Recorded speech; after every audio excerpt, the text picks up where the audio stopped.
Dans cette vidéo, nous allons tenter de comprendre pourquoi et comment les réseaux de neurones sont en train de transformer notre monde. Jusqu'ici, nous avons parlé d'algorithmes qui apprennent. Mais comment ces algorithmes sont-ils conçus?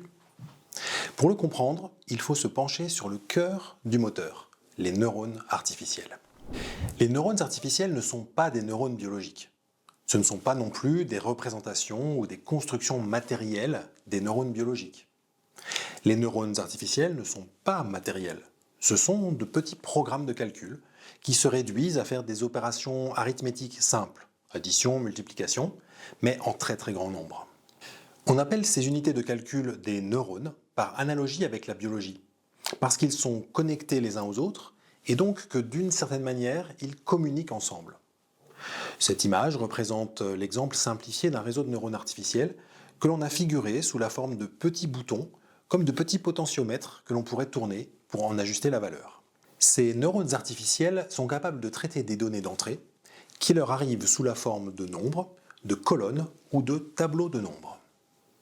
Ils les transforment en les multipliant par leur valeur de réglage, les fameux paramètres, et transmettent en sortie le résultat de l'opération effectuée. Prenons l'exemple de la reconnaissance par une IA d'une image de chat. Le réseau de neurones est ici encore représenté sous la forme d'un ensemble de petits boutons que l'on peut tourner, chacun représentant un paramètre ajustable. Au début, ces boutons sont orientés dans n'importe quelle direction. En d'autres termes, les paramètres du réseau sont fixés de manière totalement aléatoire. Et parce que les IA ne peuvent rien comprendre d'autre que des nombres, cette image de chat, on va la lui présenter sous la forme d'une série de nombres. Une série de nombres qui représente l'image du chat. Comment transforme-t-on une image de chat en un tableau de nombres, me direz-vous? D'abord en représentant l'image sous la forme de points colorés, les pixels. Puis en associant à chacun de ces pixels une valeur représentant une combinaison de sa couleur et de son intensité. Ces valeurs, mises bout à bout, forment alors une longue colonne de nombres qu'en mathématiques on nomme un vecteur. Ce vecteur, c'est-à-dire la colonne de nombres, est alors présenté à la première couche de neurones du réseau. Chaque valeur du vecteur est multipliée par un paramètre, la position de l'un de ces petits boutons.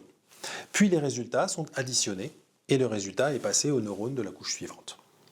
Par exemple, un neurone peut récupérer la première valeur x1, la multiplier par un premier paramètre, puis récupérer x2 et la multiplier par un autre paramètre, additionner les deux et envoyer le résultat au neurone suivant. Ce processus se répète de couche en couche jusqu'au dernier neurone. Et ce neurone-là, c'est celui qui a été prévu pour fournir une valeur y qui représente justement la probabilité que l'image représente un chat. L'intérêt ici n'est pas d'avoir un seul neurone de sortie, mais un par objet susceptible d'être représenté à l'image. Chien, chat, canard, maison, voiture, etc. Mais attention, au début, comme les boutons sont tournés au hasard, le réseau indique n'importe quoi. La valeur calculée pour chat pourrait être aussi bien de 20% que de 87% sans que cela ait le moindre sens. Il va donc falloir ajuster les paramètres pour que lorsqu'on lui montre une image de chat quelconque, le neurone chat sorte un résultat proche de 100%. Comment? En lui montrant des images de chat et en ajustant systématiquement les milliards de paramètres du réseau de neurones pour que la valeur y s'approche de 100 à chaque fois. Des centaines de milliers, voire des millions d'images sont nécessaires avant que le réseau ne commence à reconnaître des chats avec un bon degré de certitude. Mais à force d'entraînement, il finit par développer une sorte d'intuition de la forme chat.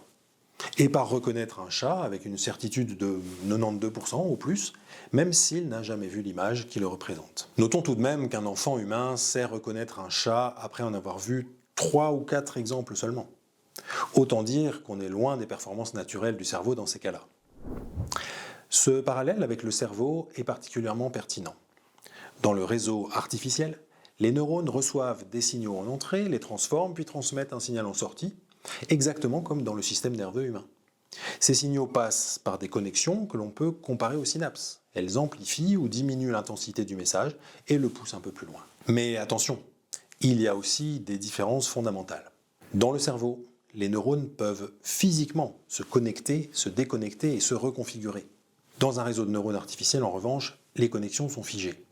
Ce sont uniquement les valeurs des paramètres qui changent, pas la structure du réseau. Et pourtant, malgré ces limites, la puissance prédictive des algorithmes d'IA est incroyable.